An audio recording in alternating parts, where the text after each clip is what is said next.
जय भीम साथियों, आज हम इको गार्डन आए हुए हैं जहां पे 69,000 शिक्षक भर्ती में जो आरक्षण का घोटाला हुआ है उसको लेके काफ़ी दिनों से प्रोटेस्ट चल रहा है, काफ़ी दिनों से धरना चल रहा है। आज धरने का 78वां दिन है और कल एक महाआंदोलन की शुरुआत होने वाली है। तो आज हमारे साथ इस आंदोलन को समर्थन देने के लिए मंडल आर्मी के अध्यक्ष अनिरुद्ध सिंह मौजूद है।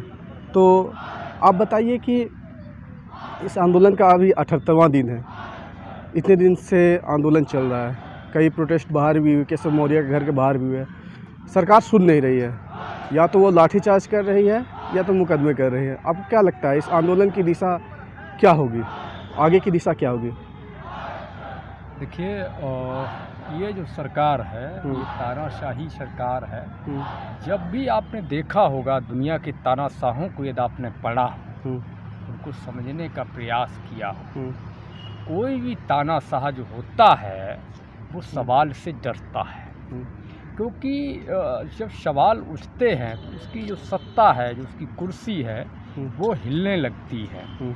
तो जब सवाल उठता है, जब शोषित वर्ग जो सताया जाता है सत्ता के द्वारा, तानाशाही व्यवस्था, मनवादी सामंतवादी व्यवस्था के द्वारा, जब वो लोग अपना हक मांगने का काम करते हैं, तब इसी तरीके की क्रूरता जिस तरह योगी सरकार कर रही है, इसी तरह की क्रूरता की जाती रही है।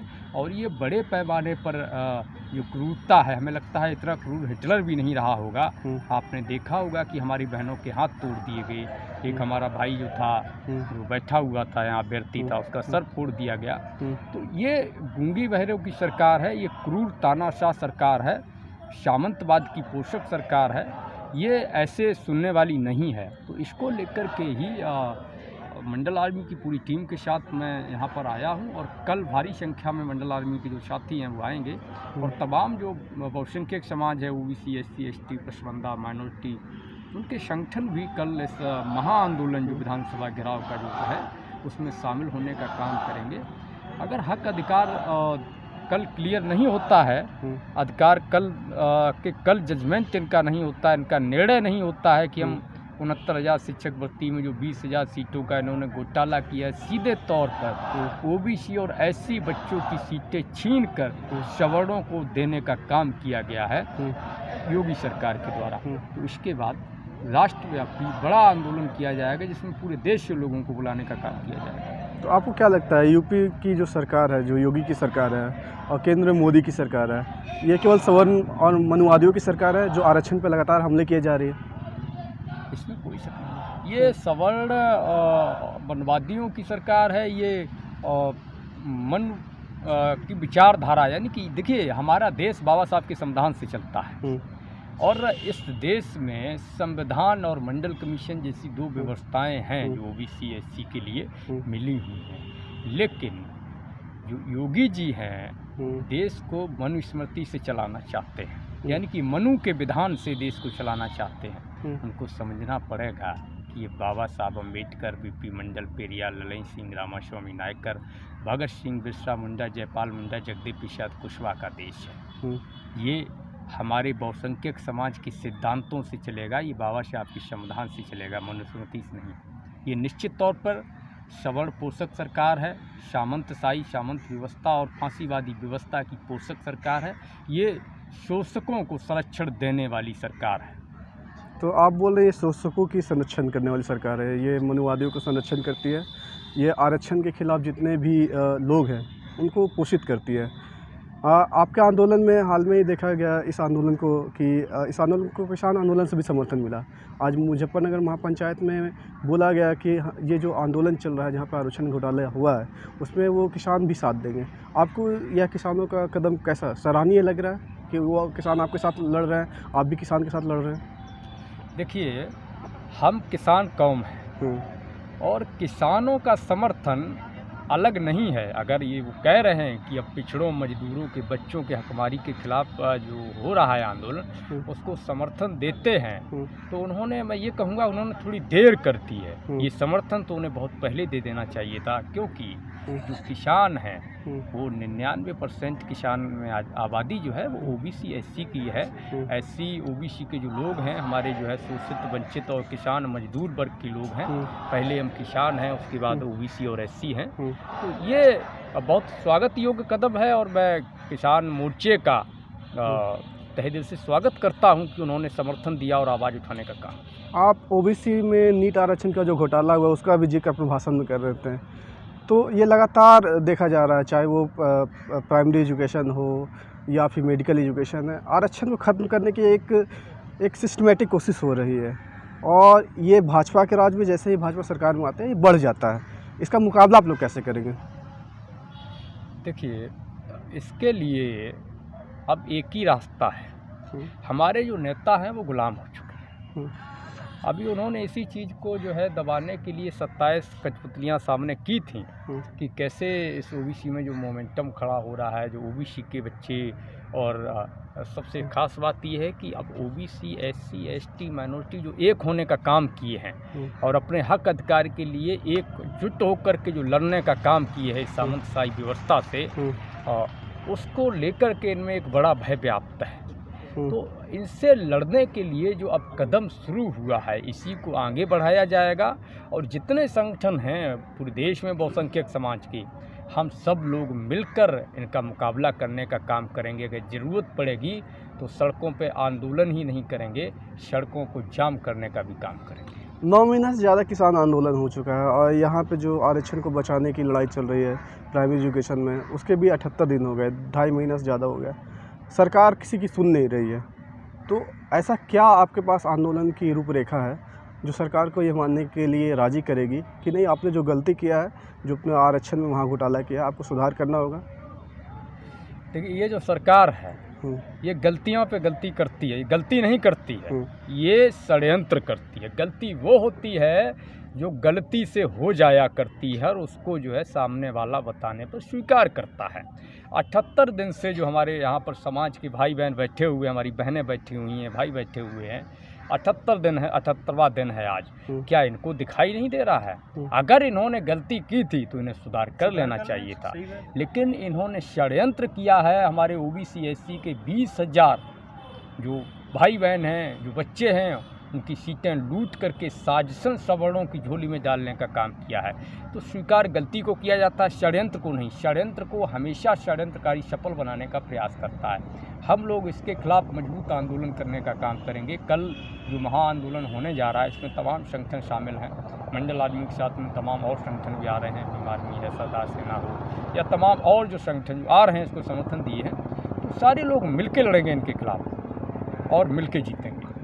हाल में देखा गया कि सड़क की लड़ाई के द्वारा कुछ पाया भी गया, ऐसा नहीं कि सड़क की लड़ाई से कुछ मिला नहीं। जैसे आप देखिए कि रोस्टर का जो मामला था, यूनिवर्सिटी में जो प्रोफेसर के रिक्रूटमेंट का जो मामला था, काफ़ी विरोध के बाद, यूनिवर्सिटी में काफ़ी विरोध और सड़क पर उतरने के बाद सरकार को वो वापस लेना पड़ा। SC/ST एट्रोसिटी एक्ट जो था उसमें भी सरकार को पीछे हटना पड़ा। आपको क्या लगता है कि इसमें भी सरकार को पीछे हटना पड़ेगा या किसानों के बिल की तरह है इसको में भी सरकार इसको लटकाए रखेगी?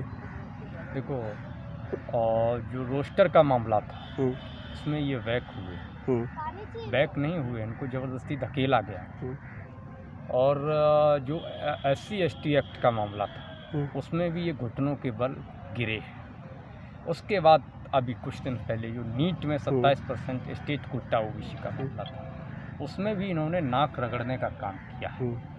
और ये चाहे 69,000 शिक्षक भर्ती का मामला हो या किसान बिल का मामला, इन दोनों में भी ये सरकार बैक फुट पर आएगी और नाक रगड़ने का काम करेगी। लगातार यहाँ में जो अभ्यर्थी प्रोटेस्ट कर रहे हैं और एक तरह खास तरह के सुनने को मिला कि समाज के नेता कहाँ हैं, समाज के नेता कहाँ हैं, और समाज के नेताओं को लेकर एक चिंता है कि भाई कि हमारा साथ क्यों नहीं दे रहे हैं, ये हमारे आंदोलन में कब शरीक होंगे, या जब ये सत्ता में रहे या विपक्ष में रहे, जब हमारे साथ आएंगे ही नहीं तो हमारे समाज के नेता होने का क्या फ़ायदा।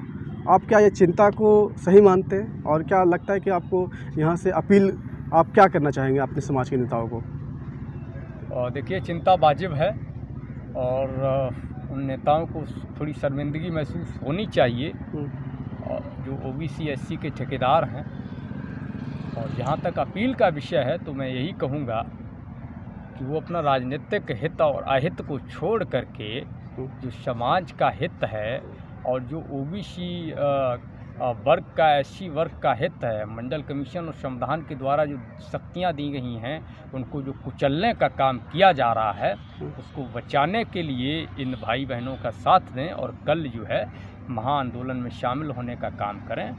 बाकी इन नेताओं के विषय में अगर आप मेरी व्यक्तिगत राय लेंगे तो मैं ये कहूँगा कि अगर समाज में नेता होते तो ये लोग 78 दिनों से यहाँ नहीं बैठे होते। समाज में नेता होते तो नीट में मेरे जैसे 25-26 साल के युवा को जेल में नहीं डाल दिया जाता, है ना। तो ये जो तमाम चीज़ें आप देख रहे हो, हमारी बहनों के हाथ टूटे हैं, सर टूटा है, ये सब नहीं होता। जो नेता है वो समाज के नेता नहीं रह गए हैं, वो कुर्सी के नेता हैं, वो एक व्यवस्था के नेता हैं, वो केवल धन संपदा और जो है सत्ता के भूखे हैं। सत्ता के नेता से आपको उम्मीद नहीं है, समाज के नेता सत्ता के नेता बन चुके हैं। समाज के युवाओं से आप क्या कहना चाहेंगे, जो बहुजन समाज से आते हैं, उन युवाओं से क्या कहना चाहेंगे? कल के आंदोलन के लिए आप क्या अपील करना चाहेंगे? बहुजन समाज के युवाओं से मैं कहना चाहूँगा, आज जगदेव प्रसाद कुशवाहा जी की शहादत दिवस है। कुशवाहा जी ने अपने एक सभा में कहा था कि पहली पीढ़ी मारा जाएगा, दूसरी पीढ़ी जेल जाएगा और तीसरी पीढ़ी राज करेगा। तो वो अगर सपना युवा देखते हैं कि हमारा जो समाज है वो राज करने का काम करे, जो कि वास्तव में हमारा हक है, क्योंकि हम इस देश के 90% जो आबादी हैं, इस देश की जो बहुसंख्यक समाज है, हमारे वोट से, यानी कि वोट हमारा और राज तुम्हारा वाला जो सिस्टम ये लोग चला रहे हैं, हम लोगों से वोट लेते हैं, हम लोगों से धन अर्जित करते हैं, तमाम माध्यमों से हम लोगों का इस्तेमाल करते हैं और फिर अपनी सत्ता स्थापित करके हमारे ही समाज का शोषण करते हैं।